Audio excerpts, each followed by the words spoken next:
Transversal Club, le podcast d'un football alternatif et pluriel. Épisode 5. Ultra, une culture sous répression. Dans le monde d'avant, 11 millions de personnes chantaient dans les stades chaque année en France. L'absence de public due à la situation sanitaire a rappelé aux joueurs en manque de soutien, aux clubs sans recettes de billetterie et aux diffuseurs télévisuels que le 12e homme était en réalité le poumon du football. Nul doute que lorsque l'on pense à Liverpool, à Barcelone, à Saint-Étienne, on pense avant tout à des supporters chantant à l'unisson. On pense à ces tribunes formant, grâce à une somme d'individus, un seul être prêt à tout pour porter son équipe jusqu'à la victoire. Mais malgré la reconnaissance dont ils bénéficient, les groupes de supporters structurés, qu'on appelle aussi ultras, sont régulièrement pris pour cible, stigmatisés dans les champs médiatiques et politiques. À force de faire la une pour des histoires de bagarres ou de chants discriminants, l'ultra est devenu une sorte de catégorie homogène, un archétype. Celui d'un homme un peu bourrin, raciste, sexiste, homophobe et prêt à rentrer dans le tas pour défendre ses couleurs. Ces représentations sont régulièrement utilisées pour légitimer la répression envers les supporters qui n'a cessé de se renforcer depuis 10 ans. L'objectif de cet épisode n'est pas de défendre le supporterisme sans réserve. La tribune est à la fois un miroir de la société française et de ses travers, et un espace qui exacerbe une culture de la virilité qui structure le football. Cependant, la politique de la tolérance zéro vis-à-vis des ultras donne l'impression d'un acharnement particulier sur ces groupes qui se sentent incompris et inaudibles auprès des pouvoirs publics. Avec cet épisode, on a voulu questionner ces représentations sans jugement. On est donc allé à la rencontre de supporters de différents groupes ultras pour qu'ils nous parlent de leur passion et des paradoxes de cette culture. C'est d'abord au stade Saint-Symphorien, à Metz, dans le local de la Génération Grenat 95, que nous avons branché notre micro. C'est toi le boss? Pour aller au stade, là, je passe par là ou... Non, quel stade? Le stade de foot? Ouais. C'est par là? Ah, mais là, tu montes là. Okay. Vous arrivez direct sur le stade. Ah, direct. Ok, d'accord, super. Direct. Ok. Il y a les travaux. Il y a les travaux là. Merci beaucoup. Ouais, tu as les travaux, tu peux aller là-bas. Ok, super.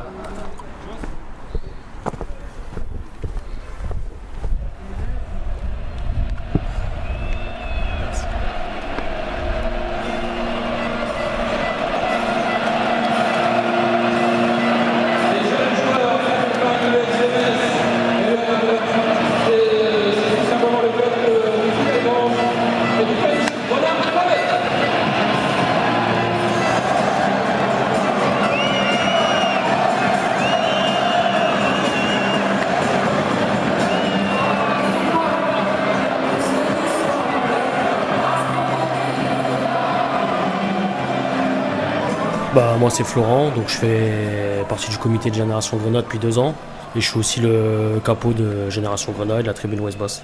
Donc un capot c'est le guignol qui monte sur la saccage et qui met l'ambiance quoi. C'est toujours le plus fou qu'on met là-dessus quoi.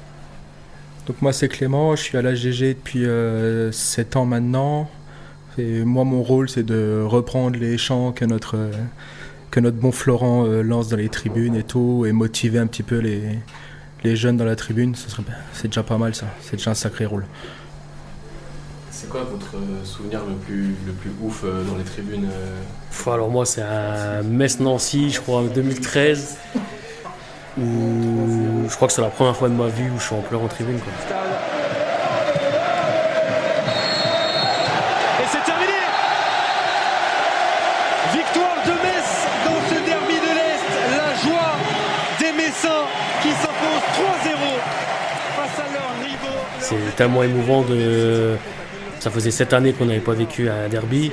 Et là, humilier Nancy 3-0, c'était dans un stade plein où vous voyez tout ça, ça fait rien sauter. Pour un ultra, c'est juste magnifique. C'est limite encore plus beau que la naissance de son enfant. C'est magnifique. C'est-à-dire que le jour-là, en plus, une ancienne n'était pas interdit de déplacement, donc ils se sont pointés à 2500 dans le parcage. Ils sont balancés fumigènes et tout sur le terrain, arrêt du match. Et là, quand on commence à chanter et tout, qu'on demande au stade de se lever et de chanter qui ne saute pas à tel ancien et que vous avez 25 000 personnes qui sautent en même temps, là, ça fait des frissons et vous repartez, vous pleurez, quoi. j'avais rien à dire, quoi. La saison était lancée, ils savaient qui était le patron, que la Lorraine était Grenat, et ça c'est des souvenirs qui resteront à jamais, ça.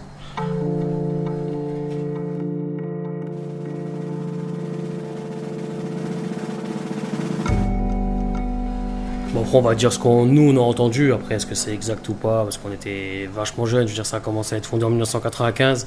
Pour ma part, j'avais 6 ans. Donc nous, de ce qu'on sait un peu, c'est que c'était une bande de potes à la base. Donc ils s'appelaient à l'époque les Bouses Blanches. Et tout simplement, ils ont pris ça sans rien pour eux, quoi.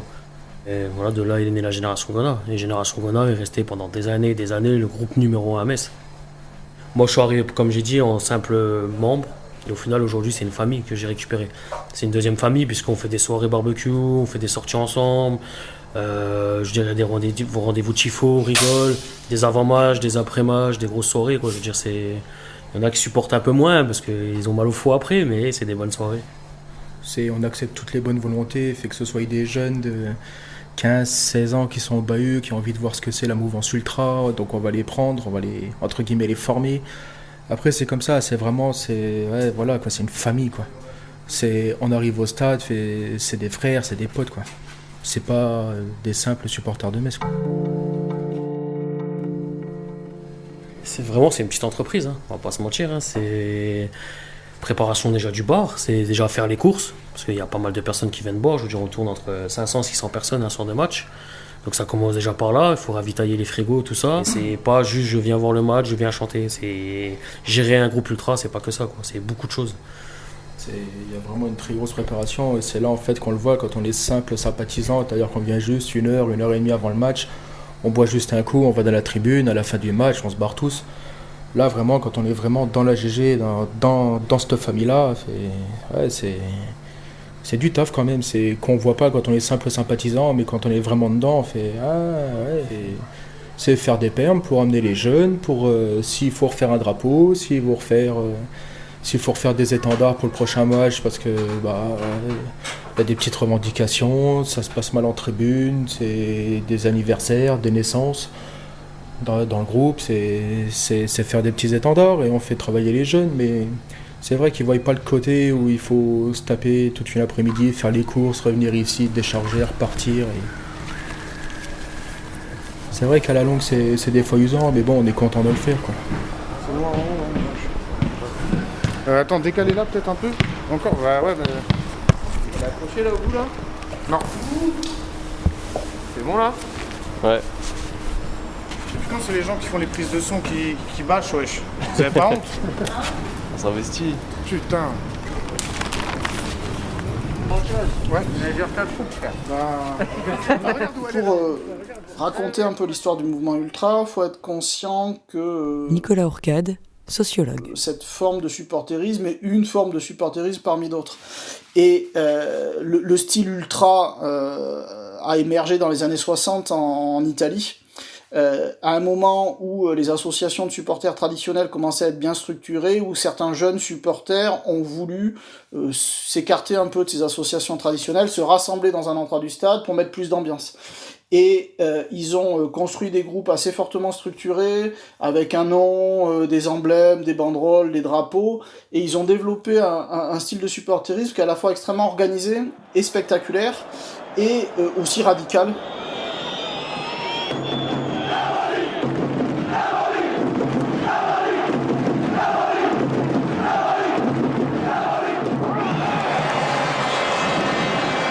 Alors que les joueurs pénètrent sur le terrain, les ultras déploient leur bannière géante. Les slogans, les gestes, eux aussi codifiés, sont exécutés sous les ordres du capo tifosi.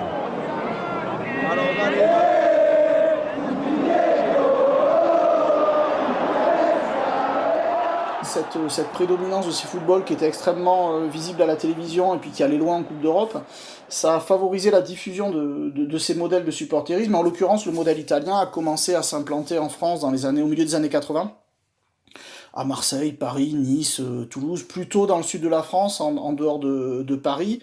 Il a mis une dizaine d'années à se développer. À partir du milieu des années 90, il était vraiment développé sur tout le territoire, il y avait des groupes dans toutes les tribunes, et ça devient les groupes dominants dans tous les stades français, ce qui fait qu'aujourd'hui, très largement, hein, l'ambiance dans les stades français, elle est menée par les groupes ultras à 90%.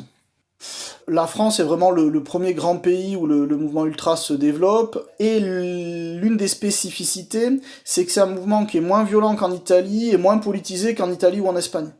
Quand le mouvement ultra est arrivé en France, finalement, il est arrivé sur un terrain quasiment vierge.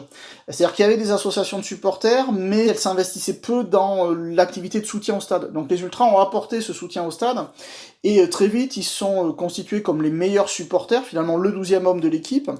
Et du coup, ça les a amenés à faire un travail de distinction avec les hooligans. C'est-à-dire qu'en gros, ultra et hooligans sont apparus en même temps en France, au milieu des années 80. Ils ont été souvent amalgamés, puisque le grand public a découvert en même temps la violence, les drames, les morts, le hooliganisme, et puis les premiers ultras. Et donc, le travail des groupes ultras était de faire comprendre que eux, ils étaient avant tout là pour soutenir leur équipe.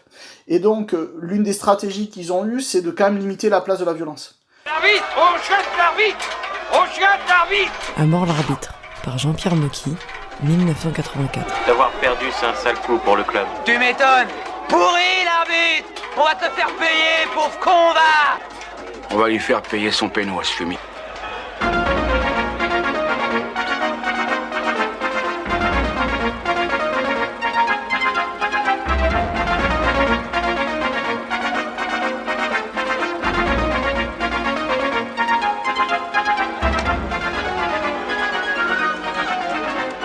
C'est le menu, 10 minutes de gueulante, et après la bagarre.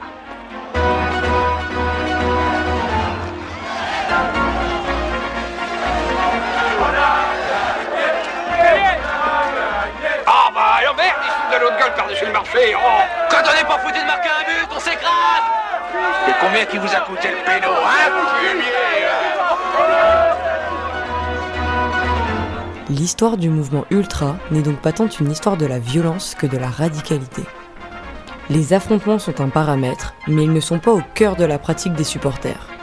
Il nous a donc semblé essentiel d'aborder ce sujet avec les premiers concernés, afin de comprendre le lien qu'ils entretiennent véritablement avec la violence. On a donc appelé Audrey, membre de la tribune Nord-Sochaux. Donc je m'appelle Audrey Simon, j'ai 36 ans et donc je supporte Sochaux. Les premiers matchs où je suis allée avec mon père, en fait, je voyais les supporters et tout, et moi je trouvais ça génial de pouvoir chanter pendant les matchs, d'être tous ensemble en fait. Enfin, de pas juste venir, s'asseoir sur un siège, regarder le match et repartir après, mais vraiment avoir un groupe quoi.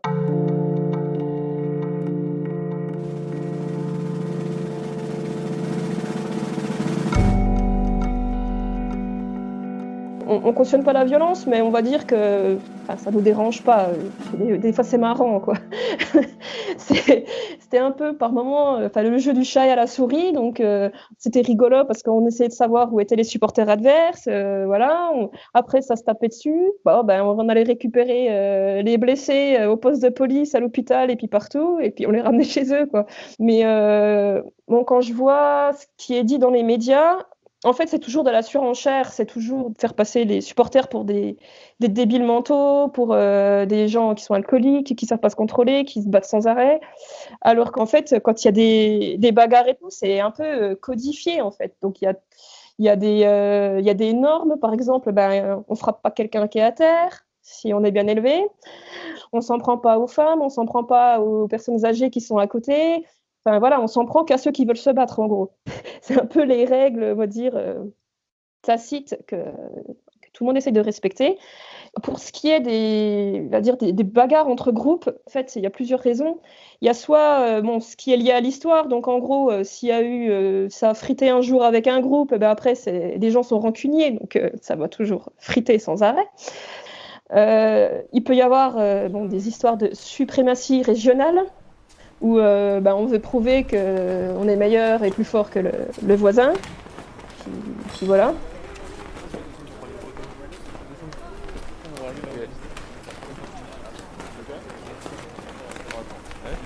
La violence des supporters est donc complexe à analyser. Elle est présente, notamment dans les affrontements avec les forces de l'ordre, mais elle n'est pas un objectif premier. Lorsque des heurts éclatent, ils sont souvent codifiés, comme un jeu entre des groupes qui se renvoient mutuellement la responsabilité. Même si Audrey fait partie de ces supportrices qui n'hésitent pas à se battre, le monde des ultras est un monde d'hommes. Et comme dans tout l'univers du foot, la virilité y est considérée comme une valeur centrale. On a donc voulu comprendre quelle place occupaient les femmes dans la culture ultra. Alors moi je m'appelle Adeline, je suis responsable bar à la GG. Et donc oui, il y a pas mal de filles quand même. Il y a Chantal qui m'aide au bar, il y a Laetitia qui est en boutique, Louise aussi qui est là depuis pas mal d'années. Et j'ai l'impression qu'au fil du temps, il y a plus en plus de femmes qui viennent. Après oui, ça reste un milieu masculin quand même, hein. Mais on est très bien accueillis, ça se passe très bien, quoi. Donc à toutes les filles qui veulent venir, venez, quoi. Et toi, comment tu as commencé dans le... Bah, grâce à Florent, parce qu'on est en couple et je connaissais pas du tout. J'avais un assez mauvais... comment on dit ? Ouais, préjugé sur le stade, sur l'alcool, la violence. Je me suis dit, c'est pas mon milieu. Et il m'a dit, viens voir un match. Et je suis venue et au final, je me suis éclatée, quoi. En tribune, c'est le feu, c'est une ambiance que j'adore. Et voilà, depuis le Covid, on n'a pas été à un match, voilà, ça me manque. Mais moi, je lui dis, je suis pressée que ça recommence, j'ai envie d'aller en tribune, j'ai envie d'aller chanter. Et ouais, c'est quelque chose qui m'appelait pas au départ et qu'aujourd'hui, je sais pas si je serais capable de m'en passer pour toujours, quoi. Donc, En fait, dans les groupes ultra, il y a une grande majorité de garçons, mais il n'y a pas que des garçons. On évalue à 10, 20, 25% le nombre de filles dans des groupes ultra. Moi, je suis enseignant en école d'ingénieur, c'est grosso modo le pourcentage de jeunes femmes en école d'ingénieur, donc il faut aussi relativiser les choses. Donc il y a des filles dans les groupes ultra, elles peuvent y faire une carrière, il y a eu des filles qui ont eu des rôles extrêmement importants dans certains groupes ultra, parce que précisément les groupes ultra, c'est pas seulement des bandes masculines, il y a aussi une dimension associative, il y a aussi d'autres pratiques que la violence physique, et il y a de la place pour des gens qui sont pas attirés par la violence, quel que soit leur sexe. Cela dit, il est vrai que la culture de ces groupes est une culture masculine, une culture d'opposition entre groupes, une culture de force physique, et que généralement, les places les plus importantes sont occupées par des hommes. Il y a certains groupes qui sont assez ouverts aux jeunes femmes, à leur offrir une place, à écouter leurs paroles, à leur donner des responsabilités, alors que d'autres groupes, non. Il y a des groupes qui disent, voilà, les femmes, soi-disant, ça peut pas se battre, enfin c'est ce qu'ils prétendent, donc ça peut pas défendre la banderole qui est l'emblème du groupe, donc c'est important que ce soit des hommes qui tiennent le groupe. Il n'y a pas d'exemple de femmes capots, donc qui lancent les chants en tribune en France, et les rôles les plus importants sont de manière écrasante occupés par des garçons. Comment l'expliquer historiquement ? D'abord par le fait que les tribunes des stades ont d'abord été un espace masculin. Il y a des femmes, il y a des compagnes, il y a des sœurs, il y a des amis, mais globalement c'est plutôt un espace masculin. Et ensuite, quand des groupes de supporters qui véhiculent plutôt une culture masculine se développent, et ça renforce cette dimension-là. Chez les ultras, on est là aussi sur une situation beaucoup plus complexe, avec oui, des valeurs masculines dominantes et des hommes globalement dominants, mais une place pour les femmes. Et sur la période récente, une réflexion quand même plus approfondie de certains groupes sur la place à accorder aux femmes.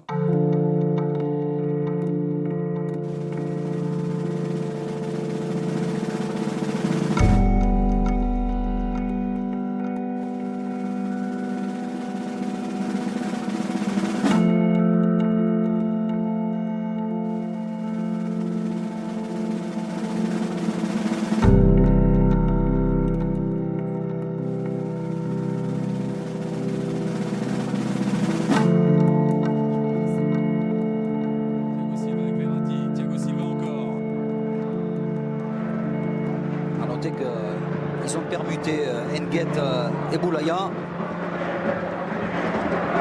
Di Maria.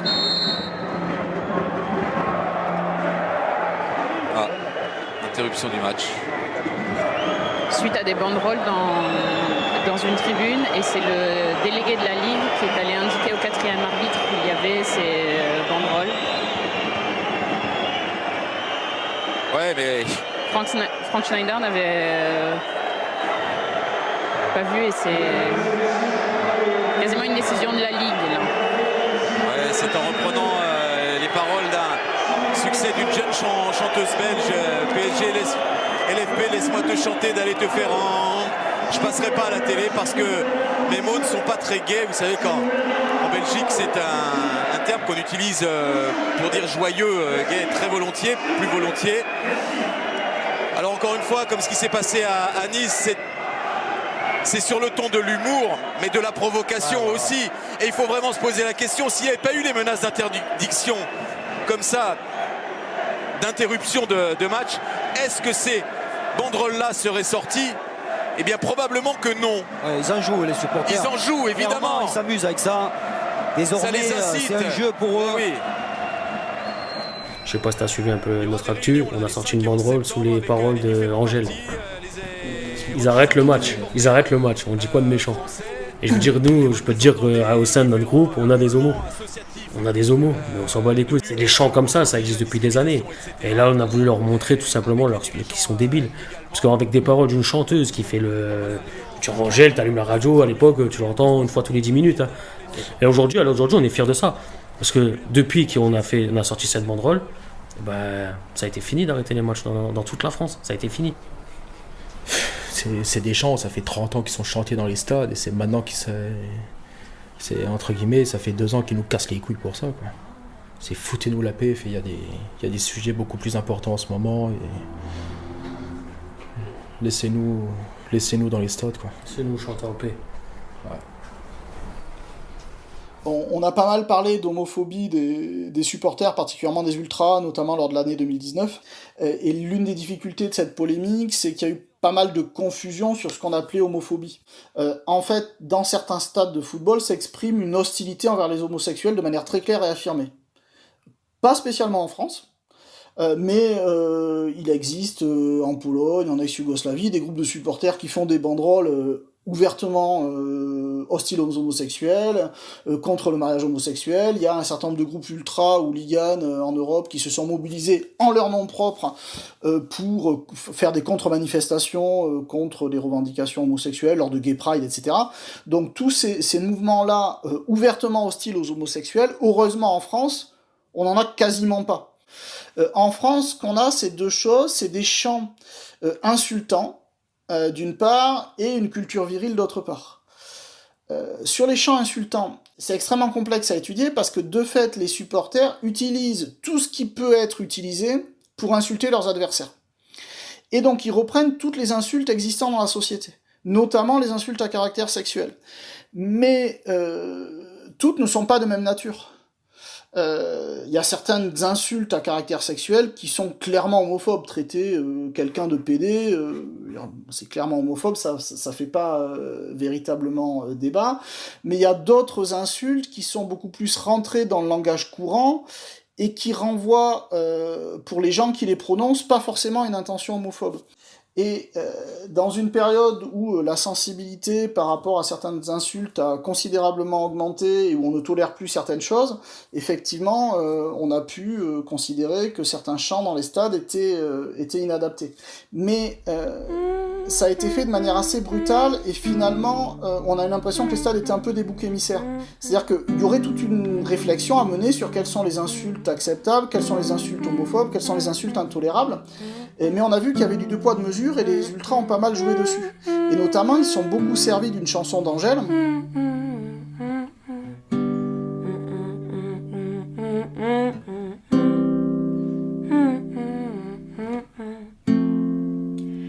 Laisse-moi te chanter, d'aller te faire je passerai pas à la radio,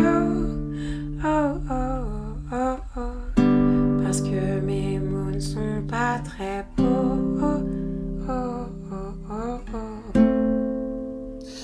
Balance ton quoi, Angèle peut difficilement être taxée d'homophobe. Étant donné toutes ces chansons, ce qu'elle est, c'est difficile. Or pourtant, certains groupes ont repris texto les paroles d'Angèle, les ont mis dans les stades, et là, ça a été désigné comme homophobe. Et donc, ça montre bien qu'au-delà même de ce qui est dit, le contexte d'énonciation va jouer. C'est-à-dire qu'on ne va pas percevoir de la même manière un slogan selon l'endroit et la personne qui l'énonce. Et du coup, finalement, pendant cette polémique, on a un peu passé à côté, c'est-à-dire qu'on a mélangé des choses, et finalement, en étant caricatural dans la dénonciation globale d'une homophobie, on n'a pas aidé, il me semble, certains groupes de supporters à prendre conscience que certains slogans qu'ils chantaient, vraiment, ils étaient problématiques. Tout ce débat, on considère que c'est venu de gens qui avaient les oreilles un peu trop sensibles, mais c'est tellement monté en mayonnaise que finalement, tout le monde s'est dit « Ah ben c'est homophobe, tous les supporters sont homophobes ». Alors je peux comprendre que des gens qui sont homosexuels par exemple aient pu être choqués par ça, mais à la base, c'est pas une attaque contre eux, quoi. Et ça, je pense que toutes les solutions qui ont été mises en place, comme arrêter les matchs, c'est complètement débile parce que, en fait, ils n'ont pas compris comment fonctionnaient les ultras. Tu nous interdis de faire ça, mais c'est pas grave, on va faire quand même. Et après, c'est des concours, c'est l'escalade dans les phrases un peu trash. Entre nous tous, ça nous a fait rire, quoi. Mais il y en a beaucoup que ça a choqué, quoi.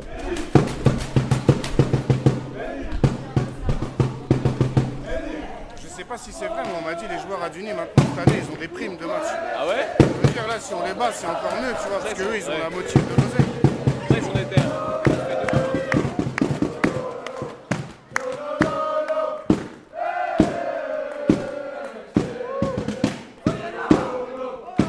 Comme toute contre-culture, le monde des ultras obéit donc à ses propres règles, avec ses codes particuliers. Au fil de nos échanges, on a réalisé que les supporters se sentent souvent incompris, voire inaudibles vis-à-vis des pouvoirs publics, des instances du football et des clubs qui les prennent régulièrement pour cible. On s'est donc rendu dans l'Est parisien pour y rencontrer JB et Maëva, deux membres actifs du Ménil FC 1871, un club autogéré né de la dislocation des groupes ultras du Parc des Princes en 2010.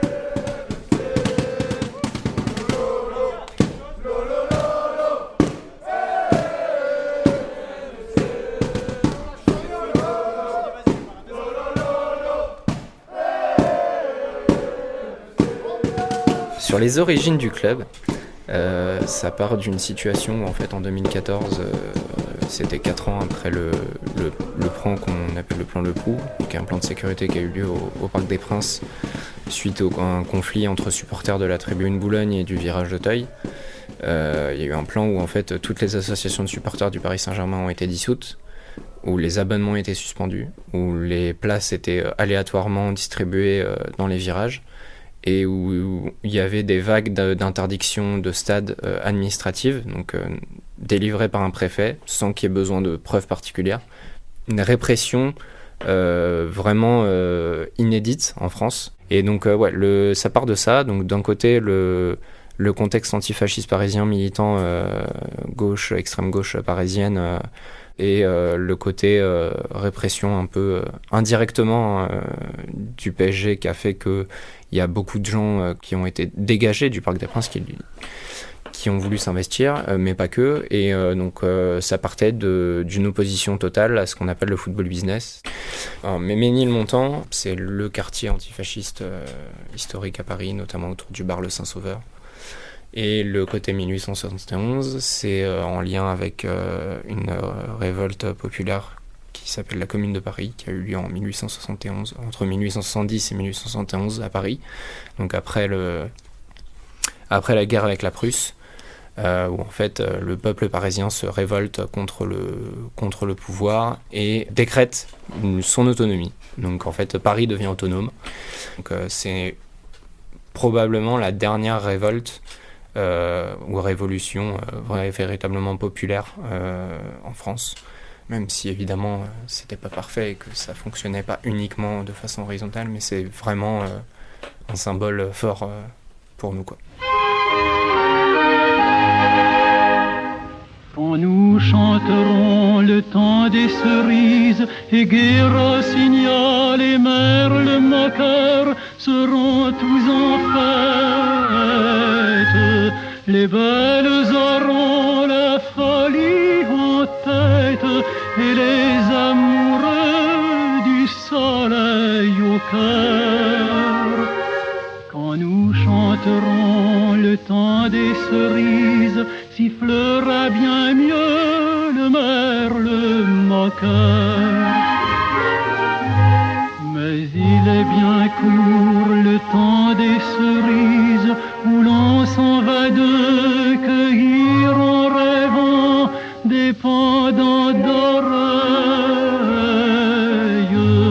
cerises d'amour aux robes pareilles, tombant sous la feuille en gouttes de sang.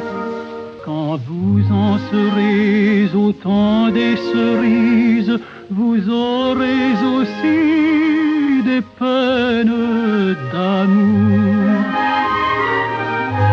J'aimerai toujours le temps des cerises, c'est de ce temps-là que je garde au cœur une plaie ouverte.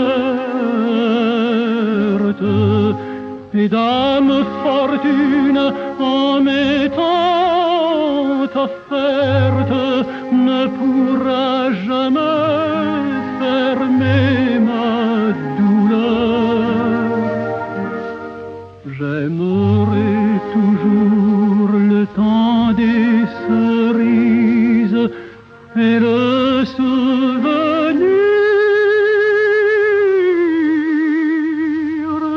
que je garde au cœur.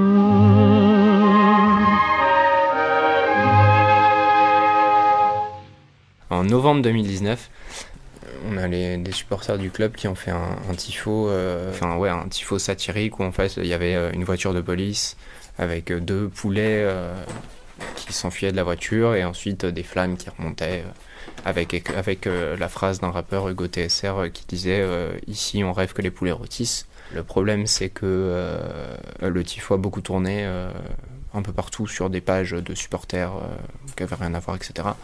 Et c'est remonté dans le fil Twitter d'une syndicaliste de police qui n'a pas du tout apprécié évidemment et qui a porté plainte en fait, qui a engendré des plaintes contre nous, qui a mis pression en fait sur la fédération, qui a mis pression sur le district, qui du coup nous a sanctionnés en fait pour dans un premier temps pour incitation à la haine. Et qui du coup nous a sanctionné de 1 an d'interdiction de jouer dans notre stade de Bobigny et à 800 € d'amende. Donc c'est vraiment complètement démesuré, surtout pour quelque chose qui était vraiment satirique, pas à prendre au premier degré. Enfin, c'est quelque chose qui fait partie intégrante d'ailleurs de la culture du tifo chez les supporters, c'est le second degré. Prenez l'histoire de n'importe quelle grande opposition historique, ça se chambre par message interposé, donc parfois c'est cru, mais voilà, c'est très souvent du second degré. Là, la saison 2019-2020, c'est vraiment la première saison où on a véritablement des problèmes directs avec le district, la FFF et la justice, parce que pendant des années, en fait, on avait notamment beaucoup d'usage de pyrotechnie, ce qui est totalement interdit en France, et on n'a jamais eu de problème, parce qu'en fait, tout le monde adore, quoi. Et là, cette saison, on a eu une première sanction, une première amende pour des fumigènes, parce que la Fédération française de football, via son président Noël Le Graët, avait décrété l'année dernière qu'il partait en guerre contre les fumigènes, qui était soi-disant le plus grand problème du football. Voilà. On peut en douter, mais...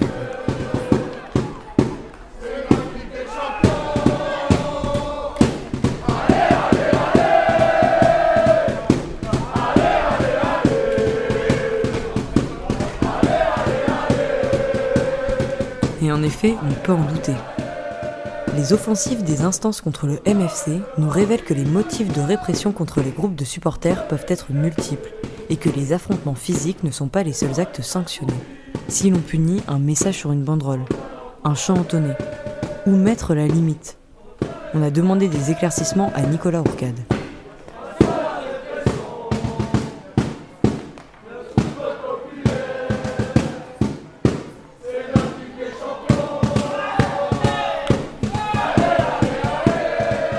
En fait, la violence des supporters de football est devenue un problème social au milieu des années 80 dans toute l'Europe. Avec le drame du Heysel à Bruxelles, 39 morts en direct à la télévision. À partir de là, dès 85, le Conseil de l'Europe se saisit de la question, fait une recommandation sur la gestion de la sécurité dans les matchs de football. Et finalement, la France a commencé à avoir une législation sur la sécurité des manifestations sportives en 93. Donc il y a des choses qui se mettent en place, mais il n'y a pas une politique cohérente comme il peut y en avoir à la même époque en Allemagne ou en Angleterre, pour prendre que ces exemples-là. Le vrai changement, il se fait dans la saison 2009-2010, où se crée la Division nationale de lutte contre le hooliganisme. Là, le ministère de l'Intérieur essaye de mettre en cohérence ces différentes actions. Et ensuite, il y a la mort de Yann Laurence autour du Parc des Princes en 2010, lors de bagarres entre Boulogne et Auteuil. Et là, du coup, les autorités décident, à la fois sportives et publiques, de travailler ensemble pour appliquer la tolérance zéro, répression envers les supporters violents et plus largement volonté de contrôler beaucoup mieux les tribunes, ce qui s'est concrétisé de manière radicale à Paris avec ce qu'on a appelé le plan Le Proux. Et donc le plan Le Proux a été un peu l'emblème finalement de cette période-là, qui a été entre 2010 et 2016 une période de vraiment répression envers les supporters, mais à deux niveaux. Il y avait le côté parisien où il s'agissait vraiment de lutter au départ contre le hooliganisme et puis très rapidement contre les supporters et les ultras avec l'idée de faire disparaître tout groupe de supporters. Et à l'échelle française, plus largement, l'idée d'une répression forte et de ce que le directeur de la Division nationale de lutte contre le hooliganisme appelait à l'époque le principe de précaution. Ce qui s'est concrétisé notamment par les interdictions de déplacement, qui ont été créées dans la loi en 2011 et qui permettent à un préfet d'interdire le déplacement de supporters parce qu'il y a un risque. Et ça, c'était des mesures qui devaient être exceptionnelles et qui sont considérablement augmentées. Jusqu'en 2015, ça a connu un développement extrêmement important au moment de l'état d'urgence, dans un contexte d'attentat terroriste, mais c'est resté à un palier très élevé ensuite. Et donc, on est sur la période 2010-2016 sur la tolérance zéro, le principe de précaution et une répression forte à l'encontre des groupes de supporters. Et depuis 2016, la France est un peu dans un entre-deux, et on est dans une période un peu de transition. Est-ce qu'on reste sur plutôt une logique de tolérance zéro avec quelques mesures cosmétiques autour, ou est-ce que vraiment on bascule sur une politique plus cohérente, comme on a pu le voir dans d'autres pays ? Donc on ne sait pas trop si on va continuer dans cette logique d'articulation, répression ou prévention ou pas. 1 heure en France, Frédéric Le Ternier, Noé da Silva sur France Bleu. Roxana Maracineanu, la ministre des Sports, est l'invitée du Nord en France avec nous aujourd'hui. Après avoir parlé de la lutte contre l'homophobie, nous abordons maintenant la question des supporters. Oui, le FC Metz réfléchit à utiliser de nouvelles techniques à l'entrée des stades, comme la reconnaissance faciale, avec l'aval des instances du football. Il y a une start-up messine qui a présenté une solution technologique et qui a fait des tests avec des salariés volontaires, mais pas de tests sur les supporters comme certains le craignaient. Est-ce qu'il faut, Madame la Ministre, en arriver là ? Dans le cadre de ces expérimentations, c'est pas les supporters qui sont visés expressément, mais c'est la sécurité autour de l'événement sportif de manière générale. Vous savez qu'il y a une vraie problématique de lutte qui s'encadre dans la lutte contre la radicalisation en France, mais aussi dans le monde. Donc il faut qu'on veille, à la lutte contre le terrorisme. Et quand on a des personnes rassemblées autour d'un événement sportif, ça peut être très dangereux. Donc vous êtes favorable à une généralisation ? Alors pas spécifiquement qui cible les supporters. Mais de manière générale, bien sûr, je suis favorable à assurer la sécurité des personnes qui rentrent pour assister à un spectacle sportif. C'était en janvier, c'était la semaine du match contre Saint-Etienne. Florent et Clément, GG95. Où on voit, on regarde sur le journal de l'équipe, la une de l'équipe, le FC Metz lance une campagne de reconnaissance faciale dans les stades. What ? Puis là, t'appelles le responsable de la sécurité, les groupes de supporters, les présidents de groupes de supporters ont appelé le responsable de la sécurité de Metz, et vous étiez au courant, ça a un peu noyé le poisson, mais à un moment donné, Et de là, du coup, on a fait une action commune avec justement Groupe Metz, en leur montrant que même avec leur reconnaissance faciale, à l'heure d'aujourd'hui, sur ce qu'on a fait, on a cramé une 60aine de fumigènes. Donc avec les deux groupes de supporters, donc tous cagoulés, et au final tous cagoulés ou avec des masques et tout, et au final ils ont chopé personne. Donc c'est juste pour leur montrer que leur reconnaissance faciale, ça sert à que dalle. À un moment donné, il ne faudra pas se leurrer, c'est qu'on va devoir l'avoir. Mais par contre, être préparé, être au courant, la pilule, elle serait peut-être passée difficilement, mais un peu moins quand même. Mais c'est comme tout, c'est à un moment donné, c'est de liberté. C'est une liberté d'aller au stade, c'est une liberté d'aller supporter le club de Metz. Pourquoi avoir des caméras scrutées, dès que le mec il va soit craquer un fumigène, une bousculade dans une tribune, le mec il va voir sa photo en format A3 quoi, à la BAC à Pontifroy quoi. Le problème c'est que ça a cramé à Metz, ça a cramé partout en France derrière quoi. Où tu avais des banderoles dans quasiment tous les stades de Ligue 1 avec non à la reconnaissance faciale, même d'elle en soi qu'on est vraiment pas potes avec eux. Ils ont fait des calicots et tout en disant non à la reconnaissance faciale, ils ont cramé, tous les stades de France ont cramé juste pour ça quoi. Ce qui est certain, c'est que les stades sont un lieu de rassemblement dans lequel on va avoir tout un ensemble d'expérimentations comme dans d'autres lieux de rassemblement. Et ce qui est certain aussi, c'est que les supporters ont une mauvaise image, une mauvaise presse et que ça facilite l'application de mesures radicales. Et donc, il est certain que certaines mesures radicales ou certaines techniques radicales ont pu s'implanter dans les stades parce qu'il y a finalement pas grand monde pour s'en offusquer. Mais ça s'est pas forcément fait dans une stratégie en disant on va d'abord tester sur les supporters, on va voir ensuite. Par exemple, sur la vidéosurveillance, ça s'est développé dans les stades en même temps que ça s'est développé dans tout un ensemble d'espaces publics. La reconnaissance faciale, ça développe dans les stades comme dans d'autres espaces publics finalement. Donc les stades sont un lieu d'expérimentation parmi d'autres de ces techniques-là, mais ils sont pas le seul lieu. En ce qui concerne les lois, ce qui est très intéressant, c'est qu'effectivement, notamment les interdictions administratives de stade sont une source d'inspiration récurrente. C'est-à-dire que beaucoup de gens se souviennent du discours d'Édouard Philippe en pleine crise des Gilets jaunes en janvier 2019, où il dit... On a connu une situation en France où dans des grandes manifestations publiques, on avait des débordements, et des débordements d'une grande violence. C'était, vous vous en souvenez sans doute, dans le courant des années 2000, dans les stades, et notamment dans les stades de foot. Les hooligans. On a pris des mesures à l'époque. Vous allez faire un fichier pour manifestants. Ce dispositif, il a bien fonctionné. Eh bien, je crois qu'aujourd'hui, si on veut à la fois défendre la liberté de manifester, je crois qu'il faut faire évoluer notre droit et compléter une disposition législative dans notre droit. On va appliquer aux manifestants ce qu'on applique aux supporters de football. Mais pour l'instant, ça n'a pas vraiment marché. C'est-à-dire que les interdictions administratives de manifester, c'est pas une mesure qui allait à son terme, c'est pas une mesure qui a été adoptée.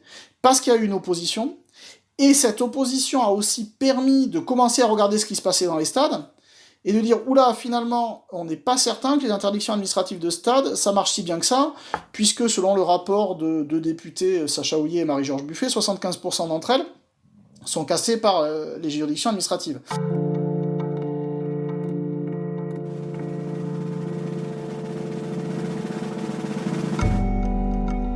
Le problème quand on parle de la répression sur les supporters, c'est que là aussi il faut être précis. Qu'on réprime des comportements violents et discriminatoires pose aucun problème. En fait, ce qui pose problème, c'est quand la répression elle est mal ciblée ou quand elle est disproportionnée. Ça, les deux grandes difficultés, c'est pas la répression en soi, c'est que la répression est parfois disproportionnée ou abusive. Et pourquoi ? Parce qu'en fait, ce terme de hooliganisme qui s'est répandu dans le débat public à partir des années 80, il amalgame des faits très différents. C'est aussi bien les violences, les outrages à agents, les actes discriminatoires, que l'allumage de fumigènes, que la consommation excessive d'alcool, que la consommation de drogue, que la vente de billets au marché noir. Donc ça englobe des comportements qui transgressent tous des règles liées à la sécurité des manifestations sportives, mais qui sont de gravité de nature très différente. Et donc il y a un continuum qui se fait entre j'allume un fumigène, je vais créer des violences, ou je suis un facho. Et le grand enjeu, c'est d'avoir une répression qui soit ciblée sur les comportements graves. Et aujourd'hui, l'un des problèmes qui se pose, c'est qu'on a l'impression que finalement, la répression elle est plus ciblée sur ceux qui allument des fumigènes que sur ceux qui se battent.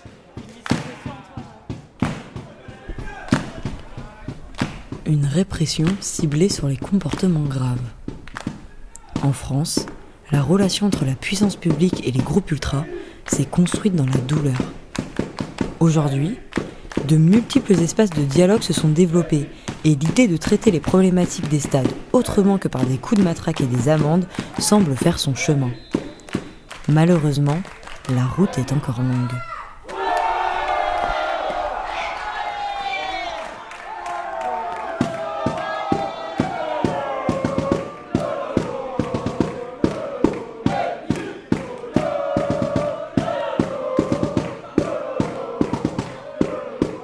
qu'il faudrait plus faire de la prévention, de l'éducation. Audrey, Tribune Nord Sochaux. Mais ça ne doit pas se limiter au football, parce que les gens qui sont homophobes, qui sont racistes, qui sont sexistes, ils ne le sont pas qu'au stade, entre le moment où l'arbitre il donne le coup d'envoi et il siffle la fin du match. Ils le sont aussi en dehors. Et ça aura beaucoup plus de poids, on va dire, s'il y a vraiment un côté éducation et tout qui est fait, mais en dehors du stade. Si le foot peut faire quelque chose à son niveau contre les discriminations, c'est vrai que d'un point de vue supporter, on pourrait faire plus de choses, en fait, on va dire pour la tolérance et tout. En Allemagne, ça se fait, en fait, tous les ans, il y a une semaine de la tolérance, alors je ne sais plus si c'est fin novembre ou début décembre, où en fait, les clubs et les supporters organisent des conférences sur les discriminations, sur l'importance de la prévention. Et ça, je pense qu'en France, on pourrait aussi le faire, mais en fait, il faudrait que l'initiative vienne des groupes eux-mêmes. Par contre, si ça vient du gouvernement ou de n'importe quel décideur politique, ça va être rejeté en bloc, juste parce que c'est un ordre qui vient de quelqu'un qui, d'après nous, n'a rien à voir avec le foot, qui possiblement n'a jamais mis les pieds dans un stade. Enfin, il faut que ça vienne de nous-mêmes, en fait. Le modèle allemand, c'est quoi ? C'est sécurité, mais aussi prévention sociale, et c'est reconnaissance finalement des supporters comme un acteur positif du football. Sur la prévention sociale, en Allemagne, il y a eu 2 leviers principaux. Le levier historique, ça a été ce qu'ils appellent les fan projects, les projets de supporters, c'est du travail social dans le cadre du football. C'est-à-dire que on va mettre en place des travailleurs sociaux qui prennent au sérieux la culture des supporters et qui vont, par exemple, faire un travail auprès des jeunes supporters pour éviter la radicalisation violente ou raciste, par exemple. Il y a des projets qui sont menés auprès des supporters pour faciliter le retour à l'emploi. Et le deuxième levier de prévention sociale sur lequel les Allemands ont joué, et les pays du nord de l'Europe plus largement, c'est l'idée de structurer le dialogue entre le club et ses supporters. Et c'est comme ça qu'est venu ce qu'on appelle en France le référent supporter. Donc en France, en termes de prévention sociale, on a 2 aspects principaux. On a l'instance nationale du supporterisme qui structure le dialogue au niveau national. On a les référents supporters. Et il y a dans les cartons différents projets de fan project adaptés à la situation française. Il y a plusieurs projets dans différentes villes qui sont pour l'instant au stade d'ébauche, mais je désespère pas que dans les années 2020, ça puisse se développer, parce qu'il y a un vrai intérêt des acteurs publics français par rapport à ça.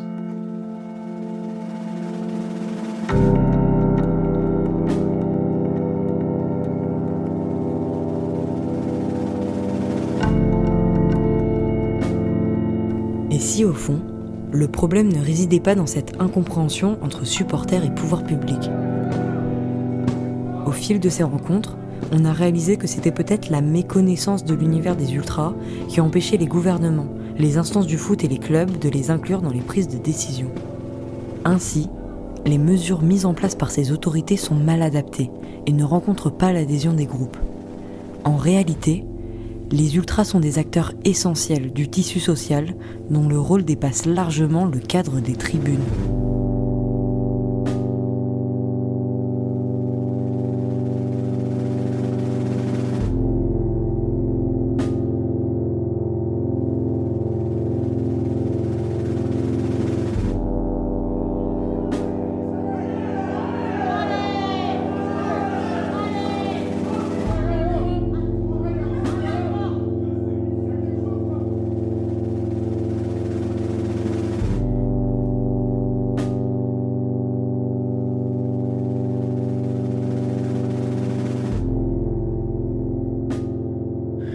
Historiquement, le mouvement ultra, même s'il a aussi de quoi se faire taper sur les doigts, parce que c'est une contre-culture de jeunes, donc voilà, avec tout le côté agité qu'il peut y avoir et tous les petits débordements qu'il y a à côté. Mais il y a toujours eu, historiquement, des actions caritatives. JB, Ménilmontant FC. Un implant local, partout, n'importe quel pays, n'importe quelle ville, etc. Donc là, par exemple, pendant le confinement, ça s'est vu un peu partout en France, où des associations de supporters ont fait la tournée des hôpitaux pour soutenir le personnel soignant, en leur apportant à manger, en faisant des collectes de fonds, etc. Nous, pendant le confinement, on a essayé de faire ça aussi, mais plus à notre niveau, en faisant une collecte en faveur justement du camp de Rome de Bobigny, qui était déjà dans une situation précaire et qui l'a encore plus été pendant le confinement, parce que du coup, tout ce qui était association caritative ne pouvait plus justement remplir ce rôle-là. Donc nous, on l'a fait partiellement à notre niveau. On va là où on peut faire des choses. Maëva, Ménilmontant FC. Effectivement, avec la communauté Rome, et, voilà, le dimanche, on a aussi des gosses qui viennent. C'est aussi leur permettre, ça peut paraître très con, mais en fait, si on commence pas par ces choses-là, qu'est-ce qu'on va faire ? Pouvoir passer un bon dimanche, manger un goûter, pouvoir jouer avec un ballon, ils s'amusent à aller pendant la mi-temps ou à la fin du match sur le terrain. Enfin, en fait, vivre une vie d'enfant, quoi. Et à un moment, c'est ça aussi, c'est apporter des choses simples. On essaye d'avoir un lien, mais sans non plus faire les gens qui vont expliquer comment ils doivent vivre, comment ils doivent manger, comment ils doivent s'habiller, quoi que ce soit, quoi. Par contre, filer des coups de main matériels, pendant le confinement, à un moment, je crois qu'ils sont arrivés avec plus de 30 kilos de poulet. Et pour nous, ce qui est important, c'est de faire sans non plus... alors oui, on va en parler, on va communiquer, mais on va pas non plus s'en servir pour faire les bêtes de foire, pour parler concrètement, quoi. On n'est pas là pour faire de l'humanitaire. Par contre, avoir une implication locale, ouais, ça on fait. Il existe encore, aujourd'hui en 2020, des groupes de supporters qui font vraiment concrètement des trucs pour leur ville et pour les gens qui y vivent et pour des gens qui n'ont pas forcément de gros moyens, quoi. Oui, il y a un rôle social où il pallie aussi à tous les manquements de l'État, quoi. Que ce soit local ou autre, que ce soit à travers les hôpitaux, les gens ou autres. Et c'est un ancrage qui a toujours été là et qui est marqué là-dessus, quoi. Après, c'est bien que ce soit fait différemment et autres, mais pour moi, c'est aussi en réaction, en tout cas, à tout ce que l'État fait pas ou tout ce qu'il fait de manière pas correcte du tout, quoi. Mais du coup, au contraire, c'est intéressant localement que les gens, ça permet aussi ça change les images qu'ils ont par rapport à ce qu'ils voient juste à la télé, de ce que dit un groupe de supporters, quoi. Moi, comme je suis relativement âgé maintenant, je trouve que l'image des ultras, elle s'est quand même fortement améliorée au sein du monde du football et du grand public depuis 20 ans. Depuis 2016-2017, très clairement, le dialogue s'est amélioré au niveau national. D'abord parce que l'Association nationale des supporters a su porter la voix de nombreuses associations de supporters. Et donc là, ça a permis de mettre en place des travaux communs de manière très concrète sur, par exemple, les tribunes debout. Donc où les gens puissent être debout mais dans de bonnes conditions. Il y a un travail qui s'est mis en place aussi sur des allumages de fumigènes contrôlés et autorisés. Donc là, on a un dialogue qui est plutôt constructif. L'inquiétude qu'on a, c'est au niveau de la post-crise sanitaire. Donc attendons de voir. Enfin, le grand enjeu aujourd'hui, c'est quand est-ce qu'on va pouvoir revenir dans les stades et à quelles conditions. Et déjà là, il y aura des débats sur comment on pense ce retour du public dans les stades.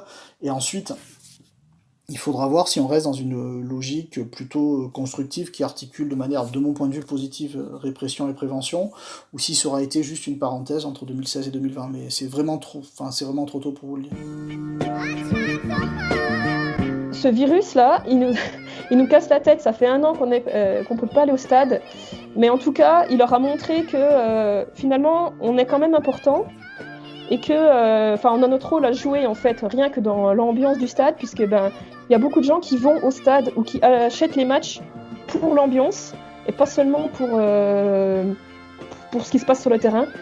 Enfin, quand les gens parlent de Saint-Étienne ou de Lens, ils voient les tribunes où il y a des drapeaux, des tifos, où ça chante tout le temps. Ils voient les mecs torse nu quand il fait moins 10. Voilà ce qui les marque, quoi.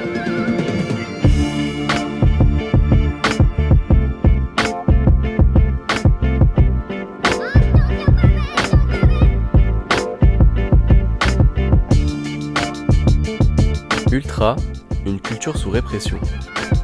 Un documentaire radiophonique réalisé par Rémi Bayol, Audrey Serre et Johan Lecoz. Et Orso Mamaï. Merci à Florent, Clément, JB, Maëva, Audrey et Nicolas Ourcade pour leurs témoignages passionnants. Merci aussi à Léna Bois pour sa reprise de Balance ton quoi par Angèle.